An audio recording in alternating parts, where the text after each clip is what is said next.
विष्णु पुराण के अनुसार भारतवर्ष में एक भारत खंड था। उस भारत खंड के ये 9 भाग थे। कुशावर्त खंड, इलाव्रत खंड या प्रदेश भी कह सकते हैं इनको। कुशावर्त प्रदेश, इलावर्त प्रदेश, ब्रह्मावर्त प्रदेश, मलय प्रदेश, केतु प्रदेश, भद्रसेन प्रदेश, इंद्रस्प्रिक प्रदेश, विदर्भ प्रदेश, कीकट प्रदेश। ये विदर्भ जानते कौन सा है? आज के संदर्भ में महाराष्ट्र, गुजरात और कर्नाटक का कुछ क्षेत्र विदर्भ कहलाता है, जहाँ की माता रुक्मिणी थी, वैदर्भी। कुंडिनपुर जिसकी राजधानी थी। और ये जो कीकट है, कीकट ये बिहार और पश्चिमी बंगाल, पूर्वी बंगाल, कुछ छत्तीसगढ़, कुछ झारखंड, इनको मिलाकर के बहुत बड़ा प्रदेश था। इलाव्रत, और जिसे ब्रह्मावर्त कहा गया, ये सर्वश्रेष्ठ प्रदेश था। ब्रह्मावर्त वही प्रदेश है जिसमें हरियाणा, पंजाब, उत्तर प्रदेश आ गया, जिसमें मुख्य मुख्य नदियां आ गई, गंगा, यमुना।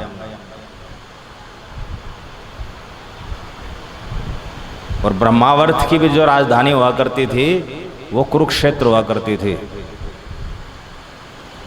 हरे कृष्ण कृष्ण कृष्ण हरे हरे, हरे राम राम राम हरे हरे।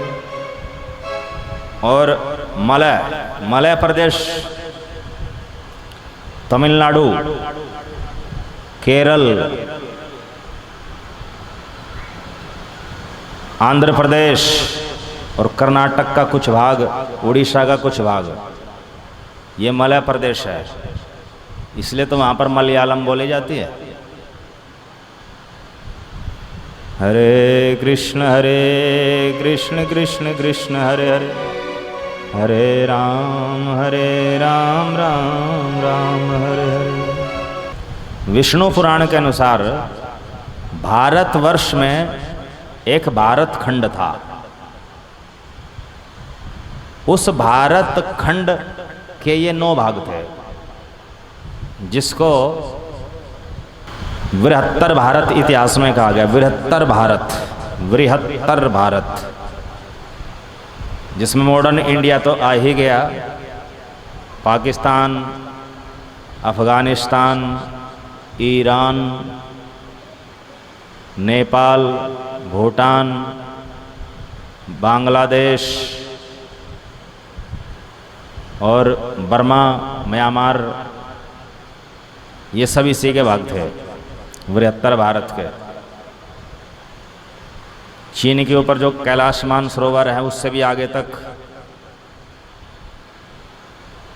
ये सब बृहत्तर भारत का भाग था। तिब्बत भी इसमें था, बृहत्तर भारत का भाग।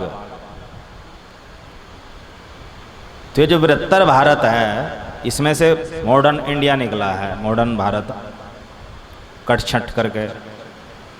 तो ये बृहत्तर भारत ही भारत खंड था, और ये भारत खंड 9 भागों में बटा था। और जो भारतवर्ष है, वर्तमान में जो पूरी पृथ्वी दिखाई दे रही है, ग्लोब जिसे कहते हैं, इस पूरे ग्लोब पर जितने भी महाद्वीप माने जाते हैं, ये सब भारतवर्ष था। भारतवर्ष के भीतर भारत खंड, और भारत खंड के भीतर ये इंडिया। अब इंडिया कोई भारत माना जा रहा है। इससे परे तक और भी बहुत सारे पड़ोसी राज्यों को जोड़ दो, श्रीलंका भी उसमें जुड़ेगा, और ये समुद्री द्वीप, हवाई द्वीप सब इसमें जुड़ेंगे। ये सब बृहत्तर भारत था, ये भारत खंड था विष्णु पुराण के अनुसार। और भारत खंड जो है, भारतवर्ष का केंद्र बिंदु था। और भारतवर्ष कहाँ तक फैला था? भारतवर्ष अमेरिका में भी था, भारतवर्ष अफ्रीका में भी था, भारतवर्ष एशिया, यूरोप, ऑस्ट्रेलिया, ये सब भारतवर्ष के रूप में माना जाएगा, क्योंकि यहाँ पूरी पृथ्वी पर लवण सागर है और भारतवर्ष लवण सागर से घिरा है। तो मॉडर्न सैटेलाइट के द्वारा जो ग्लोब दिखाई देता है, भागवत के अनुसार वो केवल भारतवर्ष है। अब भारतवर्ष के अतिरिक्त जम्बू द्वीप में 8 द्वीप और हैं।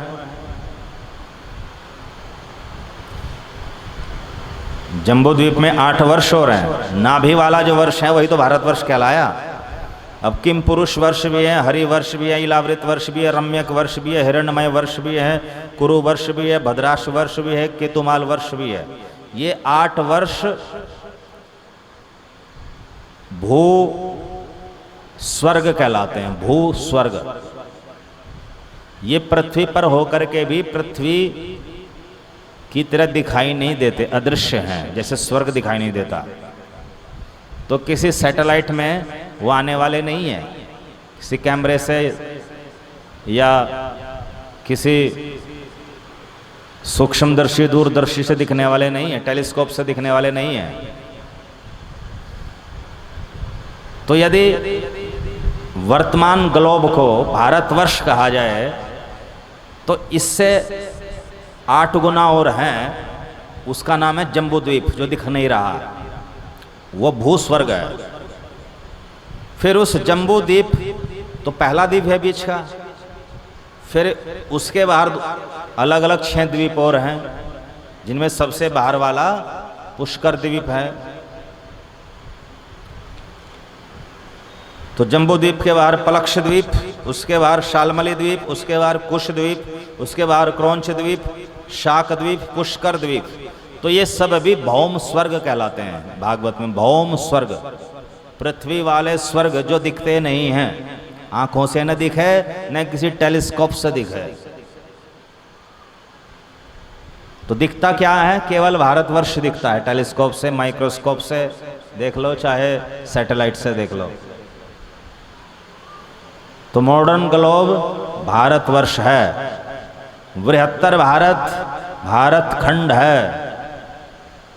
और उस बृहत्तर भारत में जो इस समय इंडिया कहलाता है, ये उसका भी एक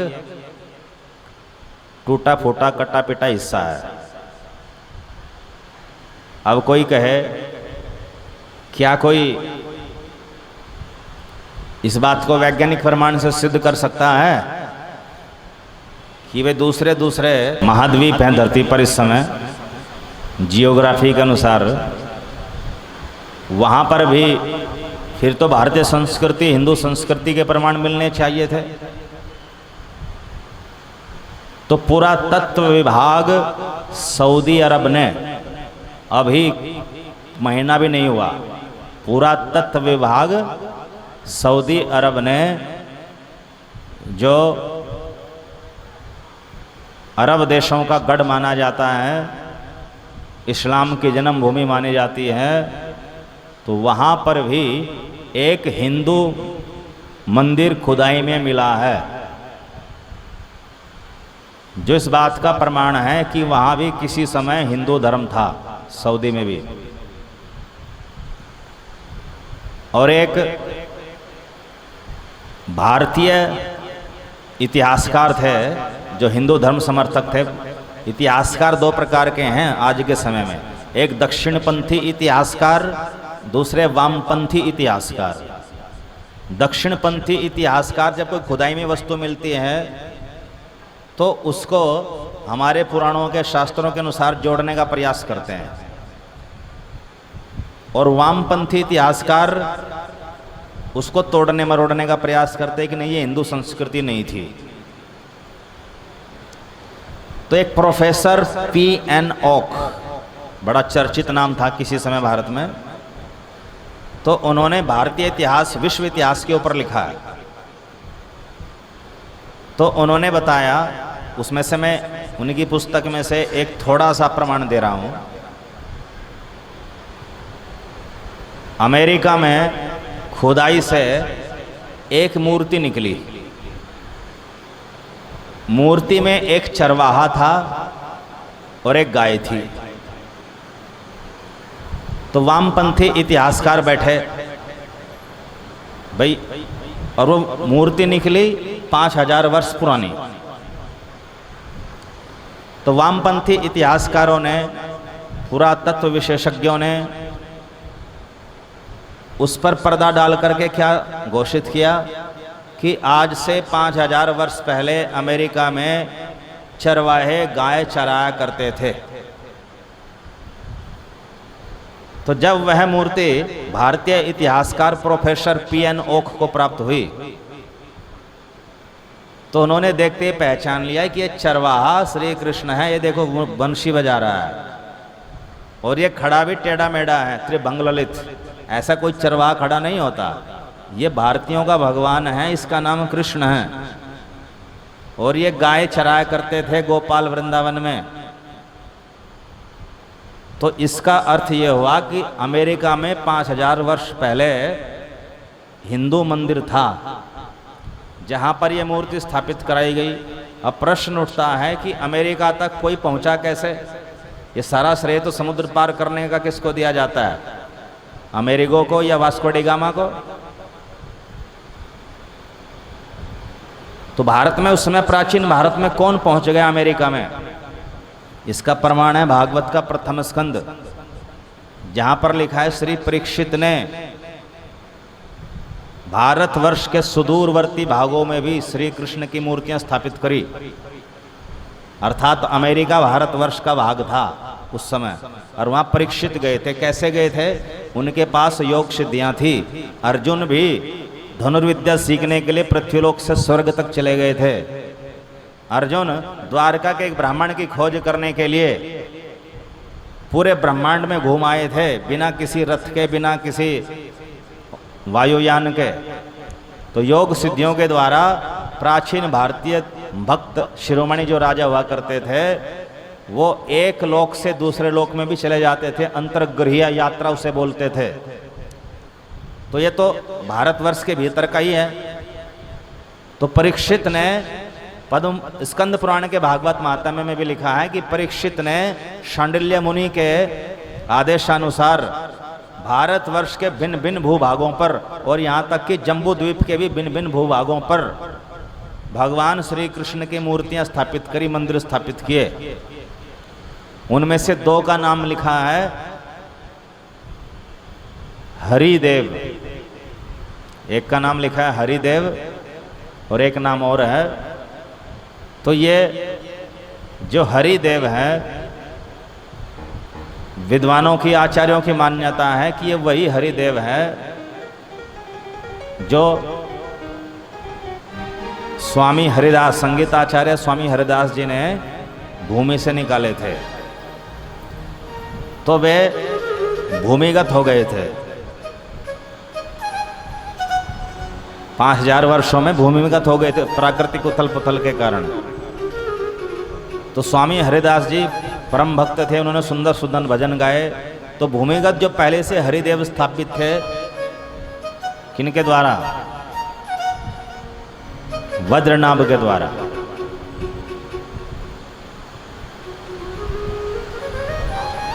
वज्रनाभ ने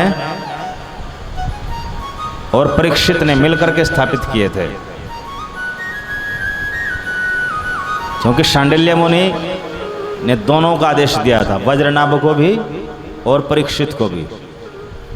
तो दोनों ने मिलकर के ये बहुत सारे विग्रह स्थापित किए थे जगह जगह। तो वही हरिदेव स्वामी हरिदास जी की भजन सुनकर के भूमि से निकल आए थे, जो वज्रनाभ और परीक्षित ने स्थापित किए थे। हरे कृष्ण कृष्ण कृष्ण हरे हरे, हरे राम राम राम हरे हरे।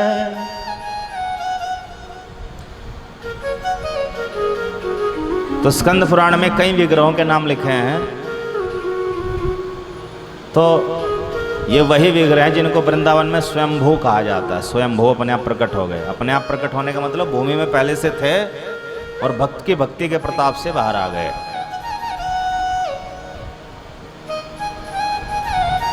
तो परीक्षित ने तो संपूर्ण भारतवर्ष में जम्बू द्वीप में ये विग्रह स्थापित किए थे। तो वही विग्रह अमेरिका में निकला तो भारतीय इतिहासकार प्रोफेसर पी.एन. ओक ने उन्हें श्री कृष्ण की संज्ञा दी। ये कोई चरवाहा और कोई गाय नहीं है, यहाँ पहले हिंदू संस्कृति थी, मोहर लग गई, तुम मानो या ना मानो कि यहाँ पहले हिंदू धर्म था। तो ऐसे ही प्रोफेसर पी.एन. ओक की पुस्तक अगर आप पढ़ें भारतीय सच्चा इतिहास, तो उसमें पूरे संसार में भारतीय संस्कृति का प्रमाण मिलता है। जहाँ जहाँ भी खुदाई मिले सब जगह भारतीय संस्कृति थी पूरी पृथ्वी पर। इससे सिद्ध हुआ कि ये मॉडर्न जो ग्लोब है, पृथ्वी है, ये वास्तव में भारतवर्ष था। हरे कृष्ण कृष्ण कृष्ण हरे हरे, हरे राम राम राम हरे हरे। और जिसे आज़ादी से पहले बृहत्तर भारत कहा जाता था, भारत में अंग्रेजों के आगमन से पहले बृहत्तर भारत, ग्रेटर इंडिया कहा जाता था, वो भरतखंड कहलाता है। भारतवर्ष के भीतर भरतखंड, और उस भरतखंड के फिर ये 9 आगे प्रदेश बने हैं। कुशाव्रत, इलाव्रत, ब्रह्मावर्त, मलय, केतु, भद्रसेन, इंद्रस्पृक, विदर्भ और कीकट।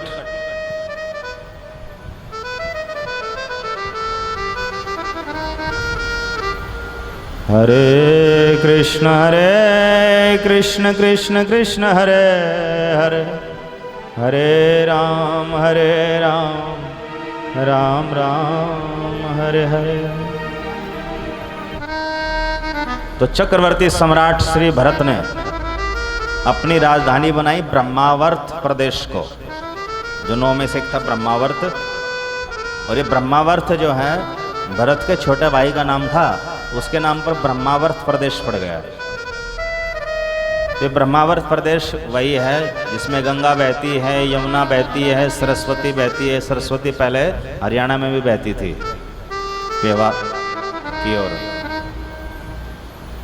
हरे कृष्ण कृष्ण कृष्ण हरे हरे, हरे राम राम राम हरे हरे।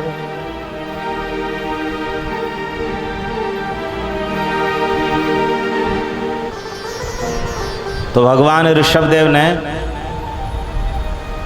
भरत को चक्रवर्ती सम्राट बनाया, जिनके नाम पर इस देश का नाम भारतवर्ष पड़ा। किंतु आधुनिक इतिहासकार क्या कहते हैं कि नहीं, शकुंतला और दुष्यंत के पुत्र भरत के नाम पर, कुरुवंशी भरत के नाम पर इस देश का नाम भारतवर्ष पड़ा। अब मैं यहां पर काल गणना के अनुसार बता दूं कि जो दुष्यंत शकुंतला के पुत्र भरत हुए, वे इस वर्तमान मनवंतर में हुए। इसे 7वां मनवंतर कहते हैं, वैवस्वत मनवंतर। तो वैवस्वत मनवंतर में 28वें चतुर्युगी में जो त्रेता युग था, उस त्रेता युग में दुष्यंत शकुंतला पुत्र भरत हुए, जो कुरुवंशियों के, कौरवों के, पांडवों के पूर्वज भी थे। इसलिए अर्जुन को गीता में भरतवंशी होने के कारण भारत कहा जाता है। यदा यदा ही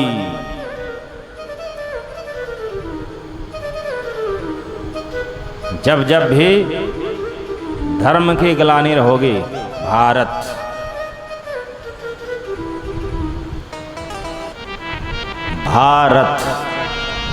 अर्जुन के लिए शब्द प्रयोग हुआ भारत।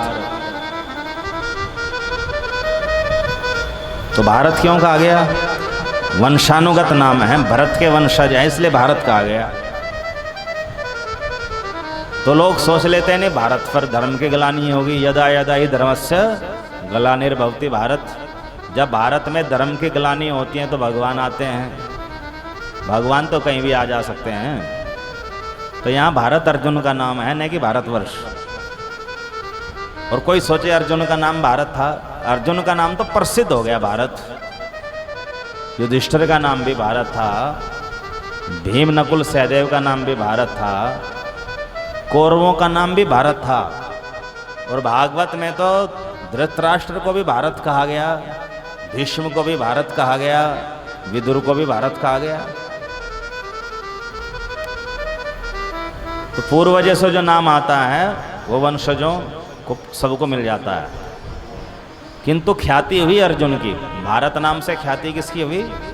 अर्जुन की। तो लोग सोचने लगे भाई गीता में अर्जुन को भारत कहा गया तो भरतवंशी थे, तो भरत बहुत चक्रवर्ती सम्राट थे, उनके नाम पर इसका नाम, इस देश का नाम भारतवर्ष पड़ गया। ये तो 7वां मनवंतर है। एक मनवंतर होता है 71 चतुर्युग के बराबर। तो इससे पहले 6 मनवंतर और हुए हैं। तो जो पहला मनवंतर था स्वयंभू मनवंतर, ब्रह्मा के पुत्र मनु वाला मनवंतर, उस स्वयंभू मनवंतर में ही ये ऋषभ देव के पुत्र भरत हुए थे। तो यहां पर कारण भी बताया गया कि पहले यह अजनाभ वर्ष कहा जाता था ऋषभ देव के समय में, और भरत के नाम पर यह भारतवर्ष हो गया। तो लगभग 450 चतुर्युग पहले दुष्यंत पुत्र भरत से 450 चतुर्युग पहले ऋषभ देव के पुत्र भरत हुए थे। उनके नाम से तब से ही ये भारतवर्ष है। इसलिए आधुनिक इतिहासकारों को और अधिक अध्ययन करने की आवश्यकता है।